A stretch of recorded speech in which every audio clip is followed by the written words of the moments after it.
Hello mga ka-farmers, tayo magbumukbang ng sili.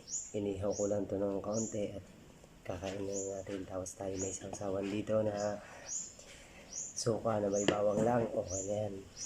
Tikman naman natin ngayong linggo ang inihaw na sili. Panigang ito mga ka-farmers, ito yung panigang best. Tikman natin.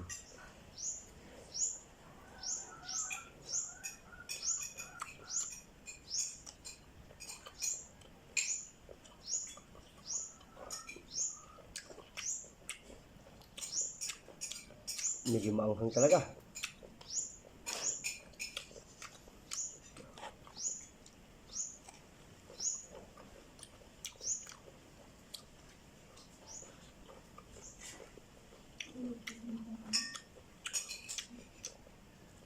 Hindi ako to.